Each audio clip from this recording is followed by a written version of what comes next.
Hello and welcome to a brand new episode of Insuring India, a podcast by Digit Insurance. I am your host Shabri Saran.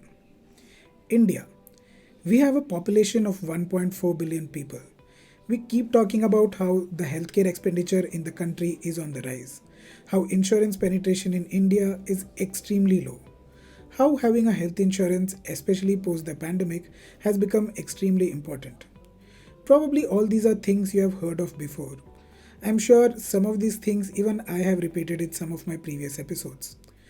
While we always look outward in most cases, we thought we should probably look inward this time. We have 24 general insurance companies in India.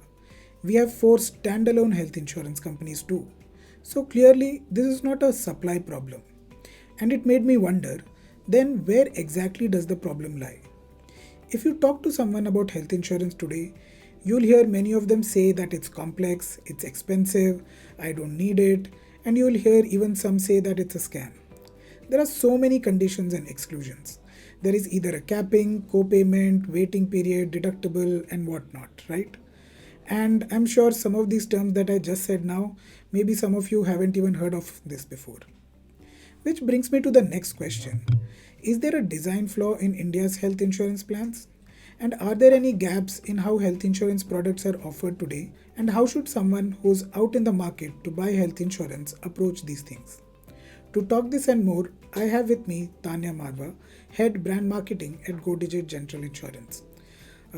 Tanya, I know that this topic is also closer to your heart. Even in our key messaging around health insurance, you were, I think, the first one to look at health insurance from a whole behavioral science angle. You also take a look at the research that the team does here at Digit and you use that to build insights. So I know that you have a lot to share with us today. But before I get deeper into how a health insurance plan is offered today in India and the nitty-gritty surrounding that, let me first ask you this very basic question. Why do you think people in India don't buy health insurance? Hi Sabri, thank you for inviting me from my desk to yours. Right. And for the people, who don't know that we also have a small studio where Sabri does these podcasts, and and he throws all of these important questions. So yes, of course, looking at behavioral science firstly for your first question, I think because you were mentioning that we do look at behavioral science from to generate insights and then work on communication basis. That's the first reason I would take for why people don't buy health insurance is optimism bias in people. And if Right. I have to simply explain what optimism bias means in one line, it says that nothing will happen to me, and I think this is something that we see all around us all the time, and especially when people are younger and they are any illness or condition free. That's when they think about this most. That I'm healthy. I go to the gym. I run. I'm able to do so many kapalbhatis. And and when will I need health insurance? And when I will need health insurance, then I'll buy it, which is the biggest mistake that people do, because when they actually come to the age where some kind of illnesses, lifestyle diseases crop up, like a cholesterol number goes high, diabetes creeps in.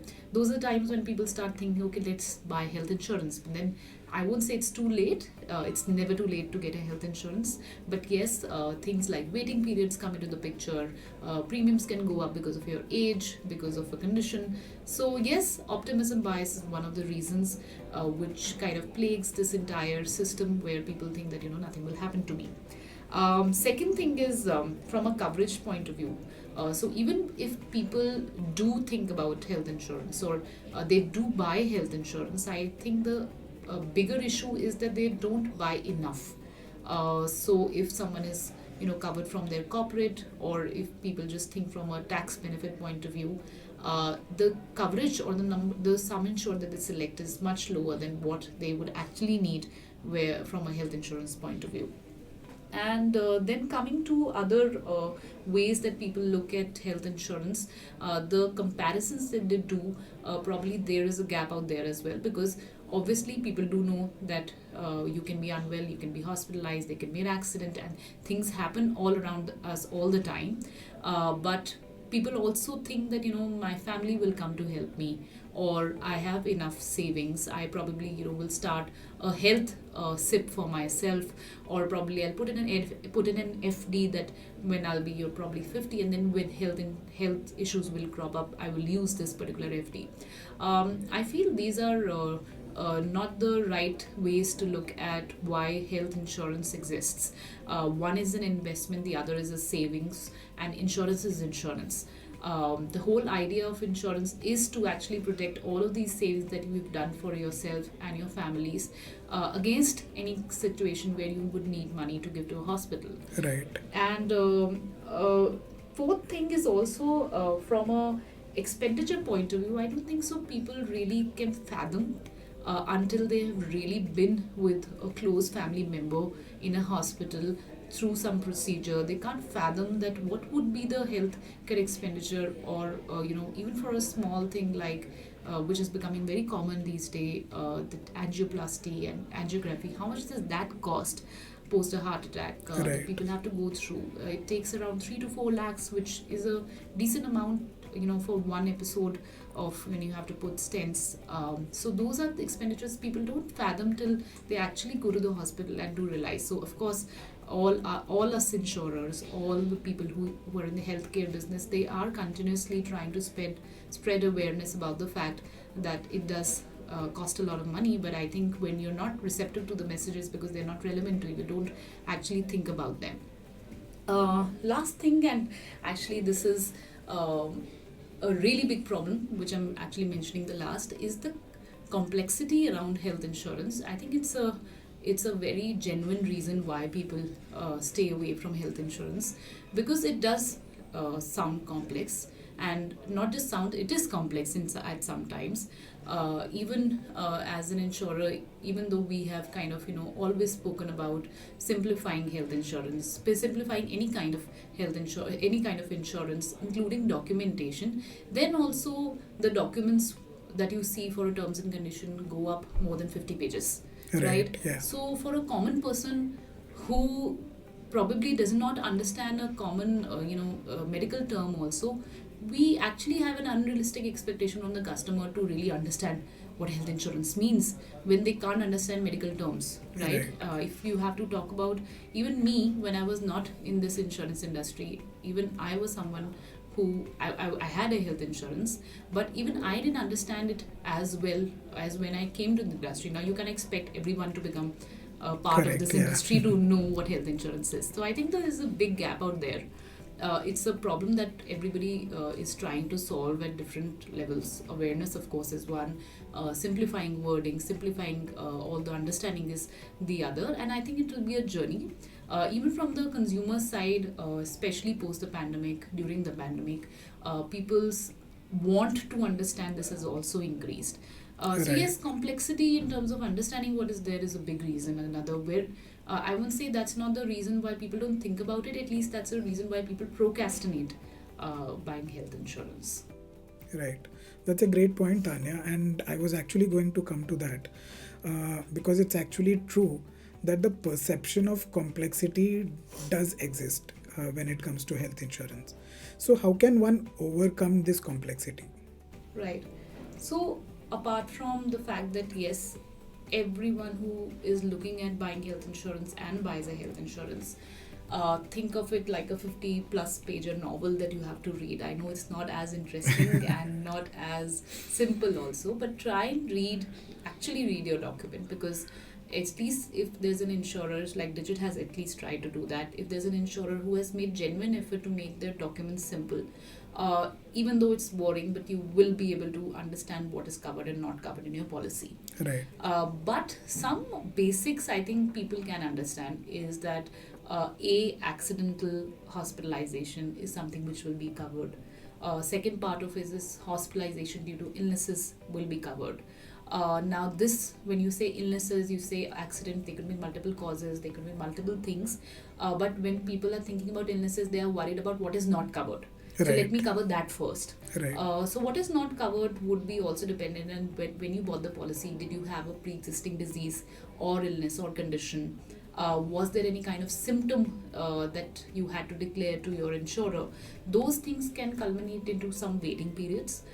So if there is a pre-existing disease, there would be a waiting period that the company may apply depending on the plan that you have bought. Then if there is some symptom which can be mirroring some kind of disease that is slow forming in your body, that can come up in the next 1 or 2 years, that could also be applying for a waiting period which is called specific illness waiting period. Right. So for both these things, honestly, it is very important that when you're buying the plan, if you have a symptom or if you have a pre-existing condition, you should mention it to your insurer, and then the right waiting periods apply.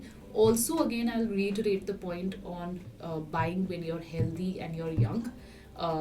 That you should buy a plan when you're much healthier, so that all of these things actually don't come into the play. So, Right. if you ask me, if there is a person who's right now not having any pre-existing disease, is absolutely healthy, no symptoms, nothing, this is the best time for you to buy a health insurance, because then most of the illnesses will be covered for you. Of course, accidents so anyway will be covered, but Right. even illnesses, there will not be waiting periods that will be applied. So that is the other part. Then, of course, when you will open a document, you will see a host of exclusions. But if you start reading through, you will realize that most of them are outliers also. Like if there is Right. some accident which is based on if there is an accident which is based because the person was under alcohol or some kind of drugs, those cases of course get into a completely different tangent, and they get into the police being involved, etc. So those insurer therefore puts that into an exclusion. Right. Or say if there is a self-injury case, those are not covered by us. Most of the insurers don't cover it.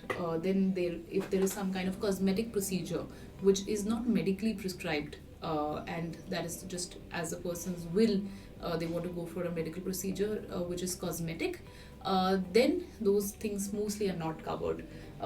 So like for example, if there's a weight loss surgery involved which is not due to any other organ getting damaged because of the obesity, but it's more for the person to look in a certain way, those kind of weight loss surgeries, for example, are not covered. So these are some of the general exclusions that are there, which you should go through, because there could be a reason that you would be thinking that this is covered in the insurance but may not be covered by your particular insurer.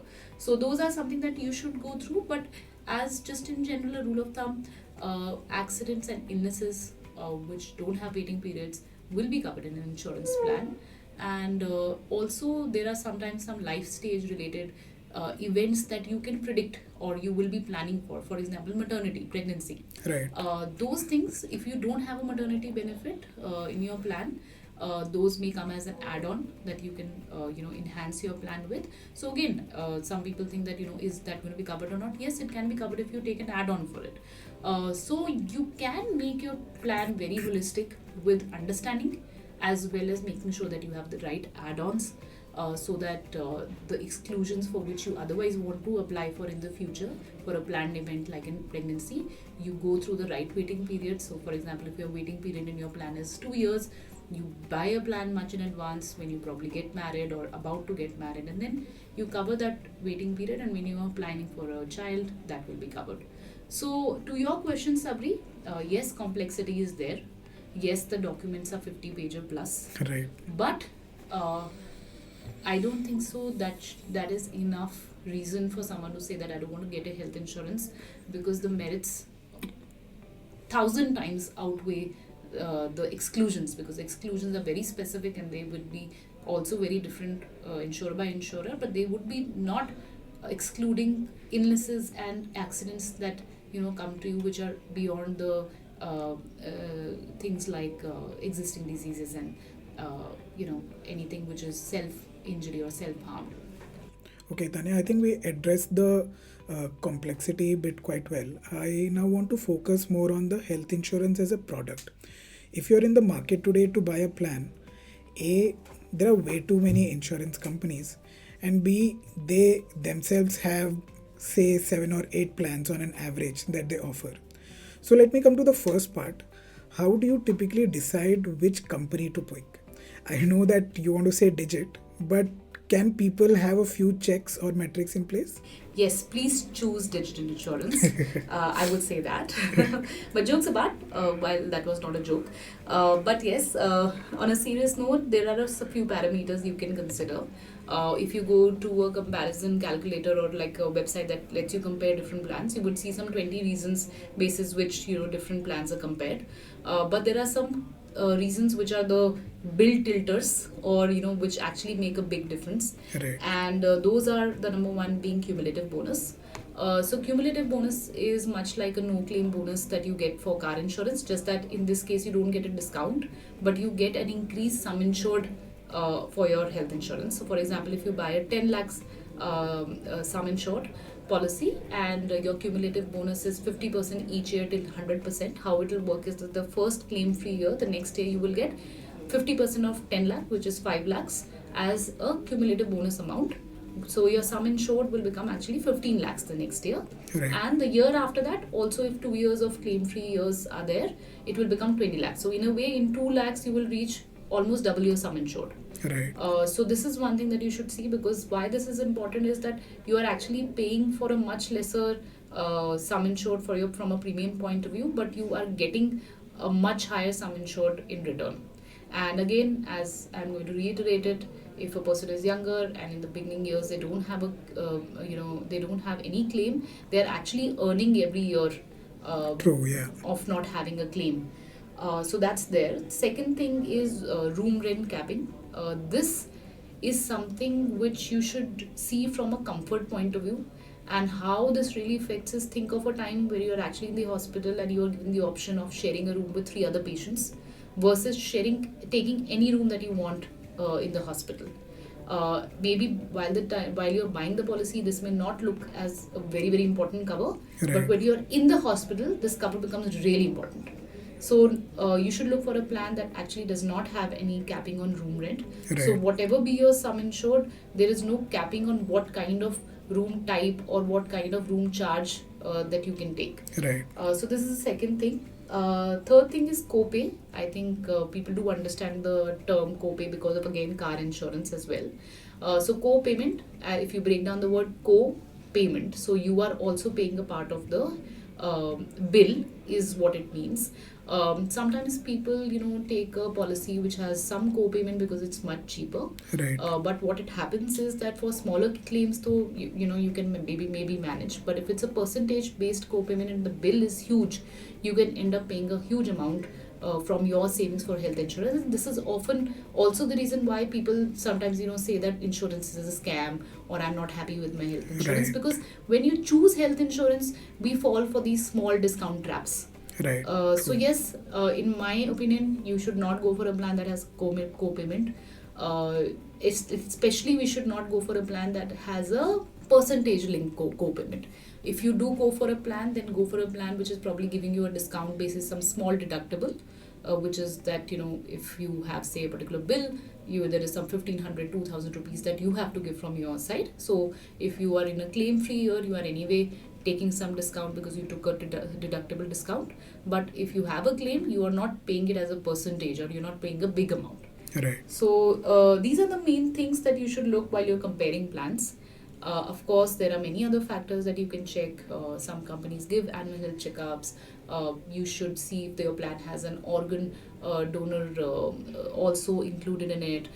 Some people compare it on Ayush, but I don't really think that Ayush should be one of the reasons how you should compare, because Ayush also means that you have to be hospitalized in those particular centers. Right. And if you generally think about Ayush, you don't really take it as a treatment to be hospitalized. So see the benefits, really understand how you can claim them, and then see that are they worth kind of buying a particular plan versus the other. Right. Tanya, is there also any other standout feature that one should look at from an overall perspective when buying a health insurance?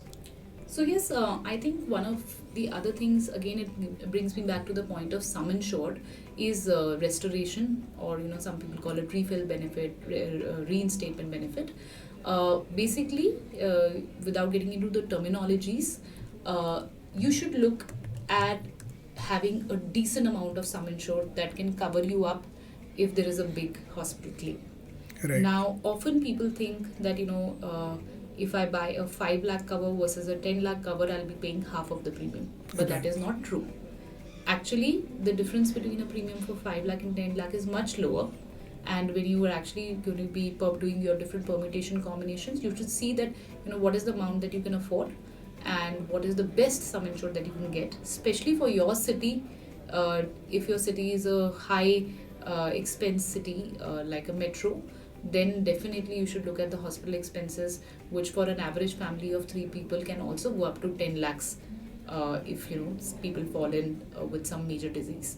And to be honest, health insurance really comes into action, and it's the real benefit comes alive when there is a big claim for you. Now, why I'm explaining all of that is because this benefit, where there's some kind of restoration of your sum insured or refill of your sum insured, will make sure that if there is a particular amount that you have taken, say you've taken 5 lakh only, and you have made a claim, this benefit will make sure it will refill that amount to your sum insured, so that you are not actually having 5 lakh as sum insured, you're almost having 10 lakhs. Right. Right? So, this is something that is a standout feature which has come up in the recent years. And if there is any plan that is almost doubling up your sum insured, or kind of making it now you can claim many more times, I think that is gold. Right. So, like for example, Digit, we have two types of these covers. There is a double wallet plan and there's a infinity wallet plan.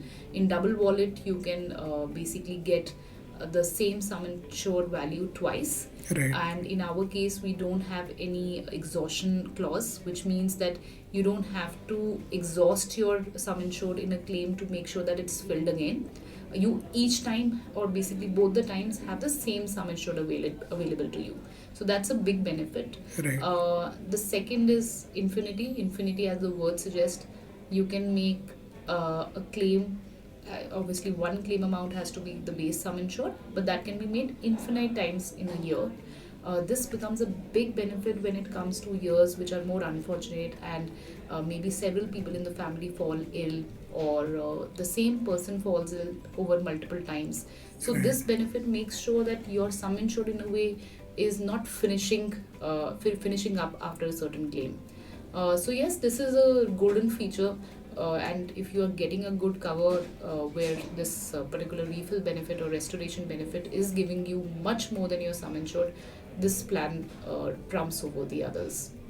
Right. I think it's quite a good benefit because people usually don't think that they might get hospitalized multiple times in a year. Yeah. And we saw that during COVID, right? That multiple people, same people getting hospitalized, getting COVID twice, then other person getting hospitalized simultaneously. Right. So I think this benefit definitely people Right. should look at.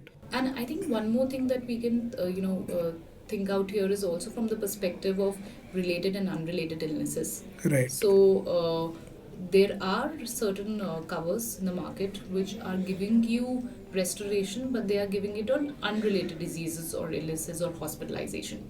Which means, if, like you were giving an example, if I'm hospitalized for the same thing twice a year, Right. then it may not be covered, or I may not get I may be covered, but I may not get a restoration or a refill benefit there.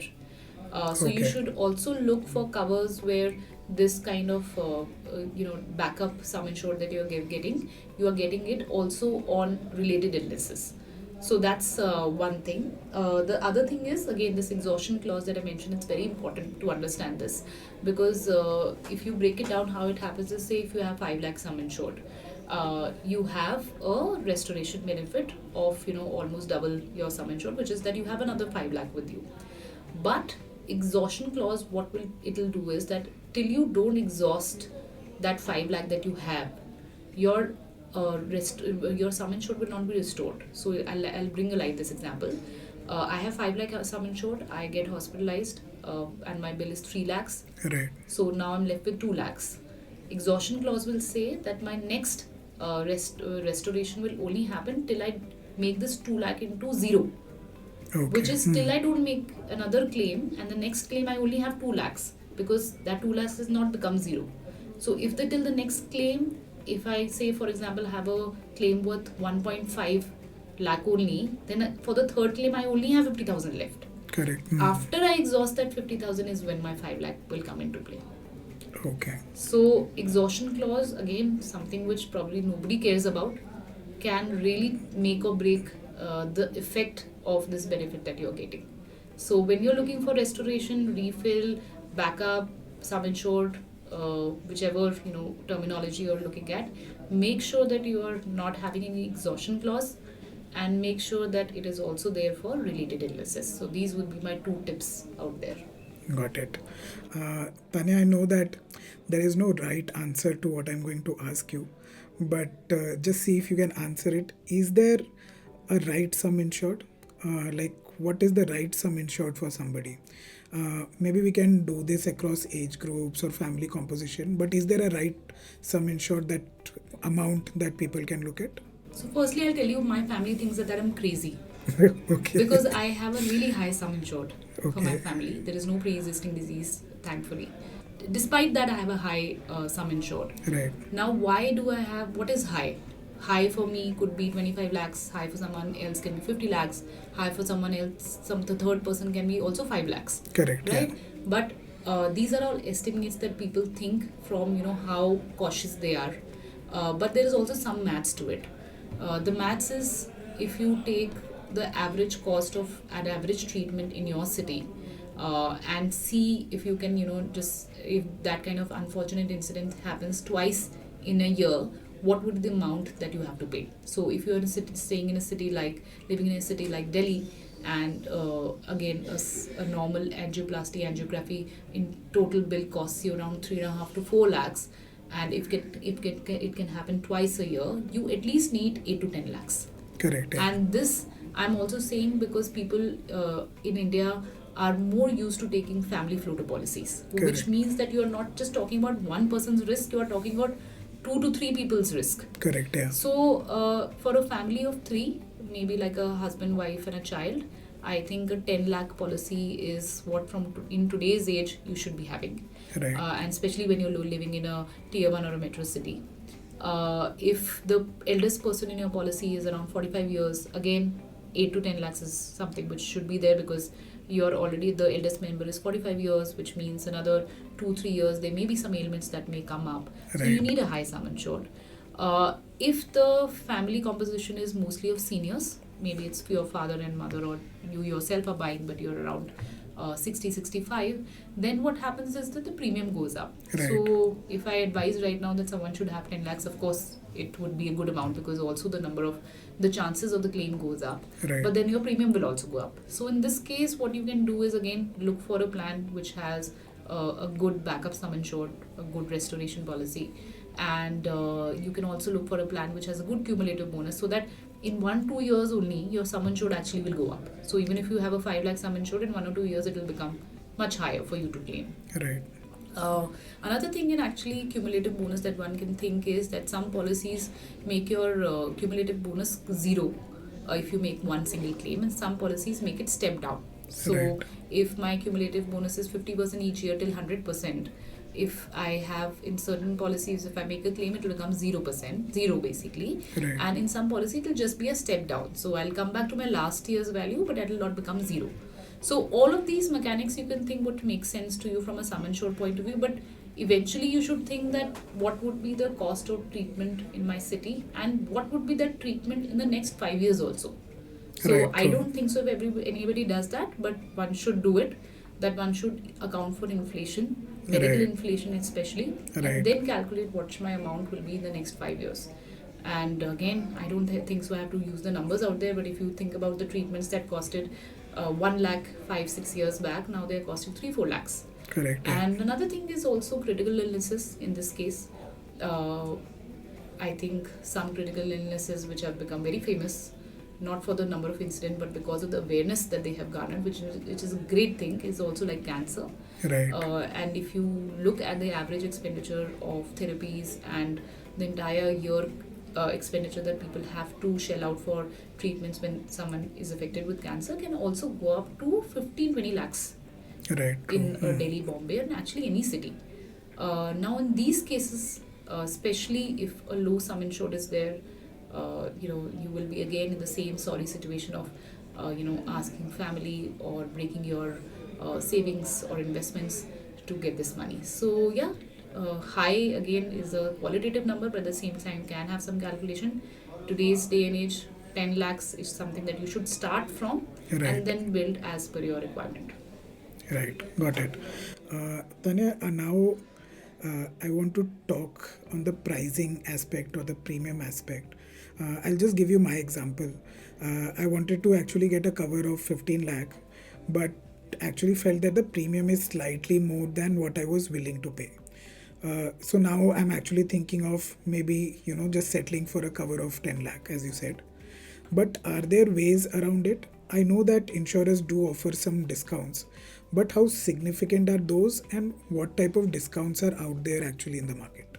Yes, absolutely. I think it's like almost saying like you're like this deal hunter, Right. and I I come think all Indians are, right? all Indians are. We are maximizers, and I come from an ex e-commerce industry. So Right. I think absolutely you should be a deal hunter when it comes to health insurance also. Right. So how can you be a deal hunter? So there are a few kinds of discounts that companies offer if you are living in a city which is not a metro. And again in my examples also I was mentioning metros, tier 1 cities, because of course the healthcare and medical expenses are much higher. So if you're in a city which is not a metro or tier 1 city, you may get a city based discount.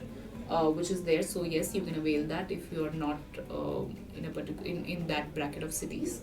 Then a lot of insurers may also offer you discount if you are maintaining a healthy lifestyle. So smoking becomes one of the parameters, for example. So those parameters can also give you a cheaper premium. Then some companies may ask you for a credit score.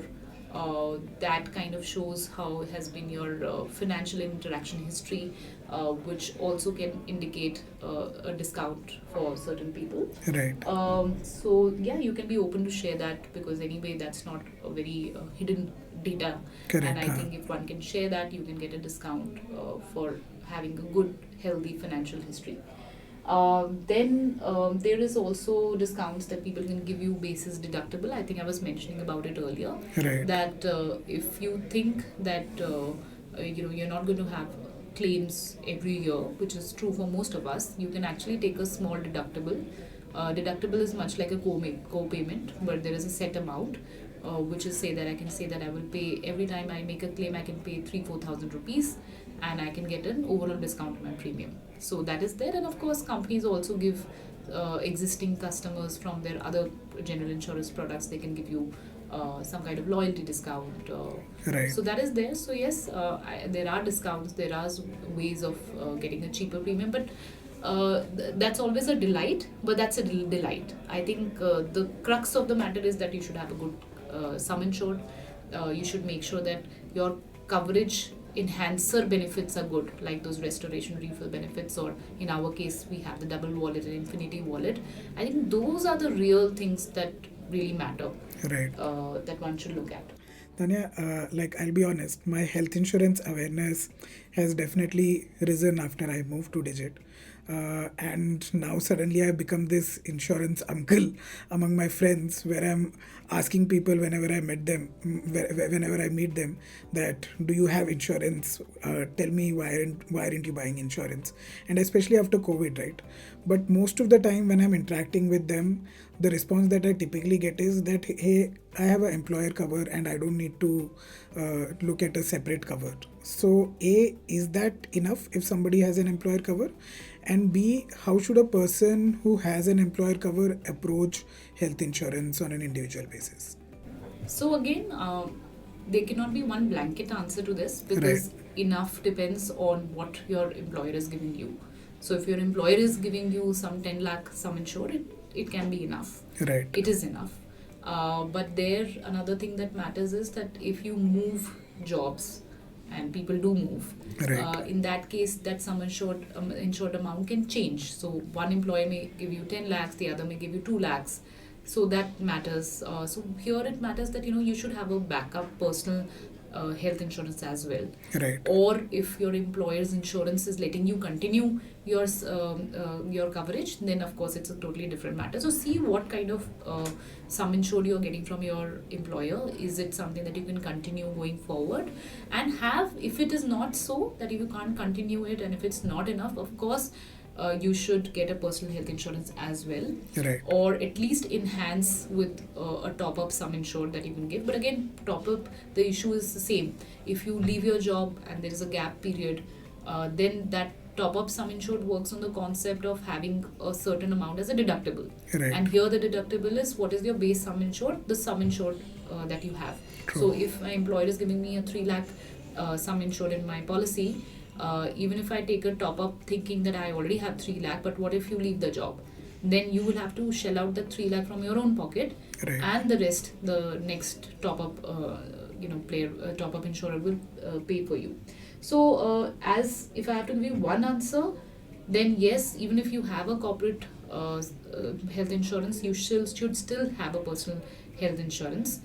But you should definitely also try and see what you have from your corporate and try and enhance that, because there are a lot of corporates who would give you parental coverage also. They will give you Right. top up on that parental cover as well. We do it at Digit. Right. In those cases, of course, when you're planning to stay with the company for a long time, it's a great employee benefit. Right. I mean, that you can't take away from that, but yes, keep a backup which is there, so that you can at least enhance it if there's a gap period. So Tanya, you just mentioned about top-ups. So just for our understanding, can you explain what the difference is between a top-up and a super top-up? Oh yes, I should have explained the difference between top up and super top up. So as I mentioned, top up has a deductible amount. So for example, if your deductible amount that you have set is 3 lakhs, every time that you have a claim, 3 lakhs is what you have to first give from your initial policy or from your own pocket. Right. Now, in a regular top-up plan, you have to do this every time. You have to pay this every time. So if in a year you have multiple claims, you have to pay this about every time for this top-up policy to get activated. Right. Whereas in a super top-up, in the entire year, if you have paid this deductible once, you don't have to pay it in the following claims. Okay. So, Got it. yes, it is a big difference. And when you are actually buying a top-up plan, make sure it is a super top-up plan. Because otherwise, this can happen that your base sum insured actually gets exhausted because that sum insured finishes up, and Right. that may not have any restoration, that may not have any backup sum insured, and you still have to pay it each time before your top up applies. Right. Got it. Tanya, I know I have already taken quite a bit of your time. I'll maybe just leave you with this last one question, and where I want to focus on wellness. Wellness actually has now become quite a big topic, and insurance companies are also looking at embedding it with insurance offerings, right? So, is it worth the hype, and are they really useful? So again, one line answer, one word answer, yes, it is worth the hype. Okay. But it is evolving as we speak. Right. So how wellness was a few years back when it just started is changing, and it for the better now. It is now really becoming a benefit that you can see in terms of money also. Right? So when you talk about wellness, people often think it's about mental well-being. It's about a few yoga classes here and there. Right. It's maybe some fitness sessions that someone is giving. But now wellness is becoming a very important aspect in health insurance, because it's also working with the customers or working with your clients to make sure that the illness doesn't happen in the first place. Now that's a tall task, Right. but definitely it contributes to your well-being. So how one should see wellness is that, of course, you should see the benefits that you are getting, the features that you have. You should definitely see the yoga sessions that you are getting there. You should Right. see what consultations, what counseling sessions are as a part of the plan. Is your insurer giving you, or the ability to be added to some kind of disease or lifestyle illness maintenance program like people have for diabetes or heart health. Right. But you should also see that how is your approach of your insurer. Like at least at Digit, how I can tell is that we look at wellness as a supplement cover to your health insurance itself. So if there is a certain aspect of your health insurance which is not getting covered in health insurance, say for example dental treatments, then our wellness is covering dental counseling, dental consultations, dental camps, eye camps. So our approach is that our wellness should actually supplement our health insurance itself. Right. Right, and also of course other aspects of engaging with the employees for the entire year if it's a GMC cover, throughout the year, to make sure that people are not just seeing this as a one-off activity to improve their lifestyle, but wellness plans becomes their lifestyle for a good health in the first place. Right. And if I have to tell you how I use my wellness plan, I have my policy with Digit itself. I actually sometimes save as much as I pay for the premium my entire year.